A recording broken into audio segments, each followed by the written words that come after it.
Hey guys, before we start, I want to announce the winner of the Naming My Hot Hand competition from last time. Congratulations to Taro, for I chose one of the names he suggested, the Hottish Handshake.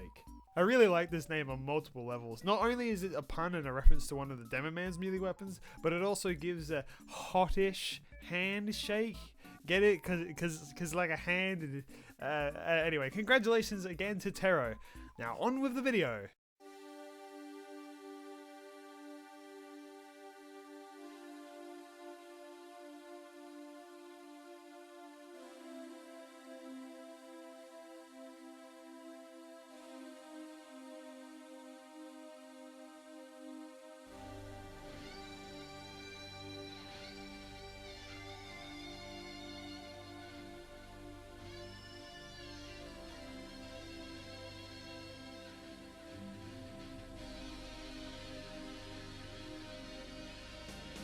Hey guys, it's Ihasnotomato here, and today I'm going to be giving my full final thoughts on the Jungle Inferno update. And look, before you say, hey, it's a bit late for that, well listen, I've been really busy, right? I had a lot of moons to get. That, and I wanted for the update to settle down and get all patched up before I gave my final thoughts on it, as I didn't want to say one thing one day and have it pass the very next. So now I'm going to go through the updates day by day and give my thoughts on them, starting with day 2. Just kidding, it's day 1, you fools. You believed me, didn't you? Starting off with day 1, we have the SFM, and well, I love it. Who doesn't love it? What's not to love? You want to fucking fight about it? You got an issue? You want. Next, we got the map, starting with Mercenary Park, and for the most part, I like the map, but it does get a tiny bit stalematey at the last point and can kind of drag on forever. I mean, what the fuck is this joke? Other than that, I think it's a fairly solid map. However, when these maps go into normal rotation, I don't see myself playing it again too often. I mean, other than the fact I'm not too fond of attack and defend, the map itself really isn't all that exciting. It feels like it used all its cards in the first area and the rest is just indoor hullabaloo. I mean, whatever, it's a fine map. I just wouldn't call it my favourite of the 6. Moving on to Lazarus, I would say it's a pretty solid map. I mean, it's hard to go wrong with Koth, considering it's usually just a mirror image on each side. But yeah, I enjoy it. It's probably one of my favourites, as it's just simple, not too confusing, and has a ton of different directions to approach the point from. Also has a nice aesthetic as well. I especially like the Fountain of Youth, or whatever it's called. So few people seem to even notice that it's here, so it's a nice place to come and chill after a round. Moss Rock is just a big old Once again, not a big fan of attack and defend maps, but it just kind of feels bland to me. Nothing feels super interesting or original. Even the train next to the last point has been done before, and in that instance it was 2 trains. I don't know, for me the map feels small and the matches feel quick, and honestly it just feels like there's nothing to write home about. Other than I think I spent the least amount of time on this map, so that's something, I guess. Oh Jesus, Banana Bay is an enigma, wrapped in a mystery, wrapped in a banana. I forget where I was going with that. Either way, this map has been quite debated as quite possibly the worst map in the update, and to a certain extent, I agree. If you just want to win a game based on the skill of your team, you won't find it here.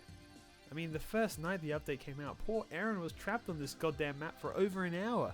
I mean, whose goddamn idea was it to make it a best 2 out of 3? What the fuck? However, on the other hand, if, and I mean if, you are looking for a map to just fuck around on and just kill people and rack up some points, then this is the map for you. I mean, this is literally basically the new Hightower, and in my opinion, it's the most visually appealing map in the update. Seriously, I love being on this map, just because it gives me a nice, calm, tropical vibe. I love it. And here's the thing, sometimes I do just want to fuck around for an hour on the same map, going around and racking up strangers and shit. I mean, not so much recently due to needing to record other maps and desperately wanting to hand in some goddamn contracts already. But other than that, I can totally see myself coming back here on a day where I just want to relax and kill some dudes for an hour or two, and what's so wrong with that? Another one of my favorites due to 2 reasons. I really like payload maps, and hot damn, that first area is nice as fuck. I seriously really like the first area of the map. I think it's super fun environment to play around in. It's a shame that literally none of the other stages of the map are like this. And once again, the last point, much like Mercenary Park, is a grind. It is way too easy to defend with just a couple sentries, and it really slows the whole match down to a grinding halt. I've had a fair few games where we're eating ass while attacking, but as soon as we reached the final point, we were eating something lame like pussy. The whole match just turns into a stalemate, and although that kinda sucks, I personally think the rest of the map is pretty dope, boy. Brazil, more like Blandzil.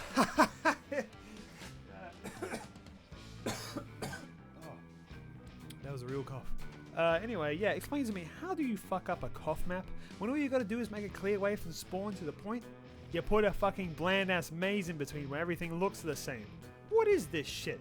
Now don't get me wrong, I'm actually kind of fond of the rusty wooden falling apart building look, but this is overkill. I've played this map a fair few times and I still get lost in this shit. Why is it here? Why does it all look the same? Why am I asking you this? Anyway, this map is lame, and it doesn't even look like it's jungle themed, really. You could have added this in another update, and I wouldn't have bat an eye. Whatever, that's the maps then. Ahem.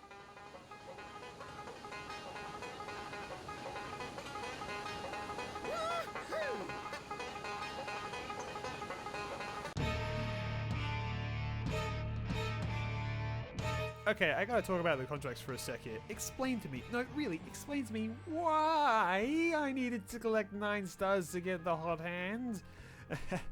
No, but why? Okay, I'm good now. I just needed to. Oh god damn! It's not even worth it. It's just a mean weapon. Okay. I'm done.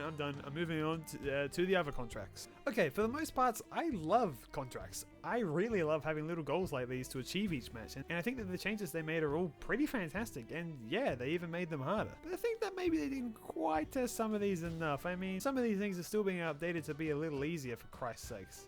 Like, it's baffling how sometimes they have a super easy contract and a bafflingly hard one in the same category. Take any payload map, for instance. Pushing the cart is easy, no worries, get out of town, but defending the cart? Oh, those fuckers better be pressing their goddamn faces against the thing if you want that shit to count. Then you got shit like this. 5 kills with the flare gun in one life? And I gotta do that 3 times? As a comparison, the expert level pyro contract is to get 5 kills in one life in general, with any weapon. This is the expert level pyro contract.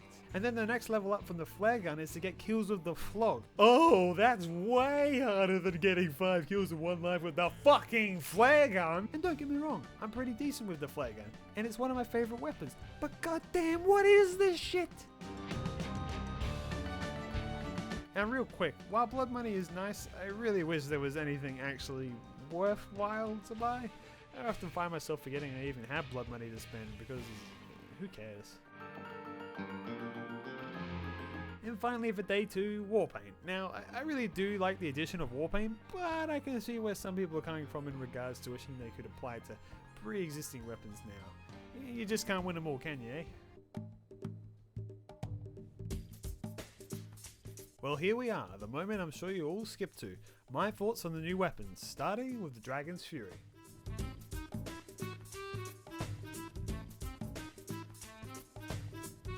Now, for the first week or so, a lot of people claim the Dragon's Fury to be OP, but personally I was unwilling to see it that way because of course it was OP at the time. Due to the swarming mass of pyros around, it's no wonder everyone was being killed by it the whole time. The whole thing about the Dragon's Fury is that it does additional damage if the target is already on fire, and during that time literally everyone was on fire, like all the time, so yeah. But now that the fire has receded, what do I think? Well, I actually found myself really enjoying it. A lot more than I initially thought I would. Sure, it took a bit of getting used to, but I ended up picking it up quicker than I thought. It's quite satisfying to get off some nicely timed consecutive shots on a moving target, and it has a nice effect to go along with it as well.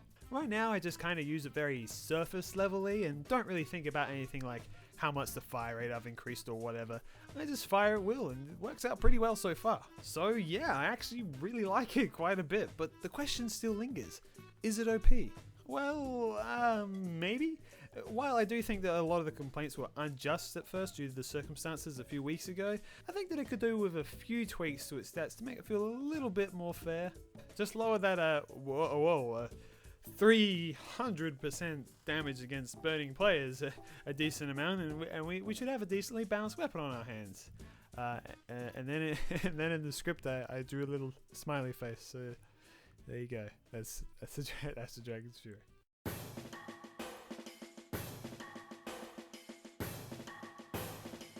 Ah yes, the thermal thruster, an item of much debate before its release. I swear, the amount of people I saw chastising it before its stats were released could probably make up a small town in Oregon or something, I don't know. Anyway, the stats came out and everyone seems to have shut up about it, or at least praised it for its balance, and yeah, I agree, I think it's pretty balanced. It gives you a nice amount of distance with a limit of 2 charges and an increased holster time, not to mention it completely removes any kind of ranged attack. And I've seen some people pull off some pretty neat new combinations with it, such as flying behind enemies with the backburner. It's a really neat addition to the Pyro's arsenal, and arguably the weapon that opens up the most new options and playstyles for the Pyro out of all the new items. But then there's me. Look, I see the potential and I've tasted the true potential of it a few times, but fuck me man, I just can't get past those 2 downsides sometimes. First off, as some of you may have noticed, I like to juggle my weapons sometimes, where I keep switching between 2 weapons out of habit, but with the ultra increased holster time it really jives up my groove. And also I'm so used to having a damaging secondary that I'll unthinkingly swap to it mid-fight and just end up getting myself killed as I have no means of defense. Now this is no fault of the weapon itself really, I get why it's there, but truth is I just rely on my secondaries a lot of the time, and without a proper damaging secondary to fall back on, I get caught out way too often. That, and it's really annoying to literally have nothing to chip away at enemies from a distance with. Of course the idea is to fly in there, but in most situations that's flying right into the jaws of the beast. Overall, the thermal thruster has great potential and I can definitely see myself getting better at it, but for now, I'm just hot garbage at it. Speaking of hot garbage, heyo! Okay, let me slow down a bit. Okay, so the gas passer has some pretty unique stats. So it's a throwable can for the Pyro that makes a cloud of gas on the ground that lingers for a bit, and anyone coated in that gas will light on fire from any damage source. And I mean any, guys. The idea here is that it's a team weapon, where you throw it at a large group of enemies and through the help of your team, they all catch on fire. It's a pretty neat item, right? Only problem is that it has this bug where it doesn't recharge on respawn or at a supply cabinet, which basically makes it unusable, but oh, they had a patch. Oh, sweet. Maybe they added it to its description. It's not a bug. It's a feature. Oh, I bet some of you fuckers were writing that in the comments right now, huh? Think that I didn't know that, huh? Oh, I know. It was the #1 thing I was waiting for them to fix during all of those patches, and what do we get but this? I bet they only added the description because of all the people complaining about the goddamn thing, thinking it was a bug like me. Holy shit, ladies and gents, this is how you kill a fucking weapon. 90% of the goddamn time you can't use this fucking thing, which means that for most of the goddamn match you will have literally no secondary weapon. And it's not like the thermal thruster where at least you have something in that slot. Nope, you got nothing till that fucker comes back. Then you throw it, probably waste it, then it's gone, and you gotta start the whole goddamn cycle over and over again. Explain to me why the Girardi, a throwable item that makes anyone caught in it take fucking mini crits, is allowed to be given back on respawn and resupply, but not this? This would honestly be a pretty decent weapon if it wasn't for that. It honestly makes me sad that it is this way because it had so much potential, but no, it's subjected to this shit. And don't come at me with this, oh, it's good in MVM shit, because we ain't talking about MVM here. We're talking about crazy, fucked up, headache-inducing pubs. I just can't. I can't. Let's just move on to the hot hand already. I gotta cool down.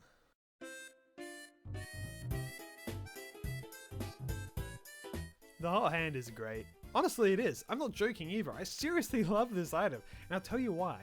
It does what it was intended to do. Perfectly. No changes needed. Now, a lot of those competitive type people will tell you it's straight up trash because it could never be used in a competitive environment, and that's true, but as a result, they just don't get it. It does not do well in a competitive sense because it's not fucking supposed to.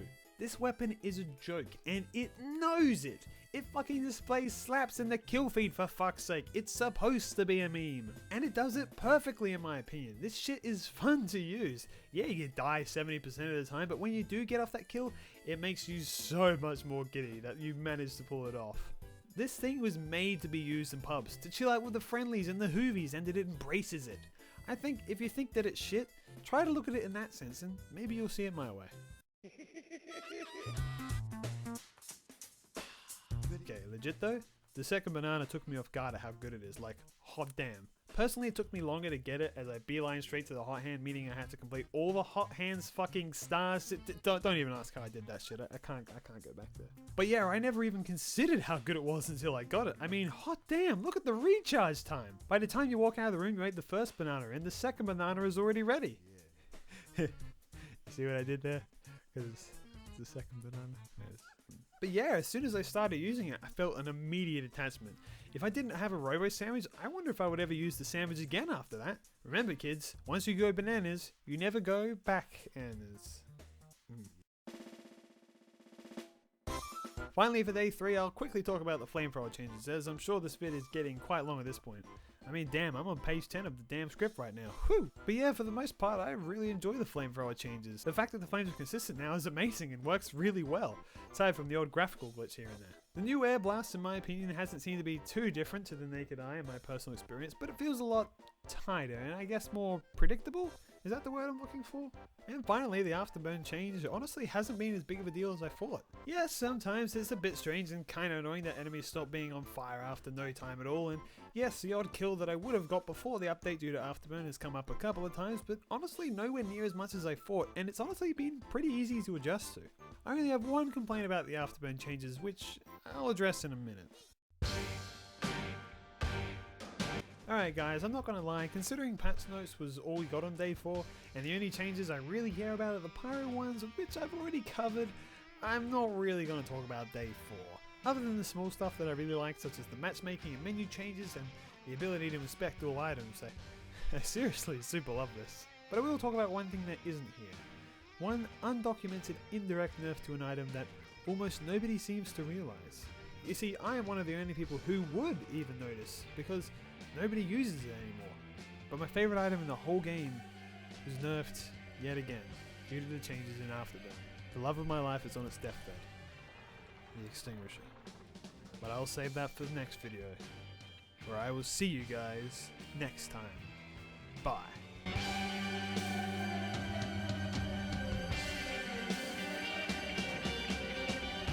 Whoa, hey guys, what a fucking big video. Sorry it took so long, but I currently have a condition known as the human condition, where I can't work like a machine. I'm getting it looked at though. But I have a couple of shoutouts I want to do here at the end. The first being fan art from Opera Bay, who made this amazing fan art of the Ihasnotomato character in the Discord for me. And if you guys want a link to the Discord, it will be in the description.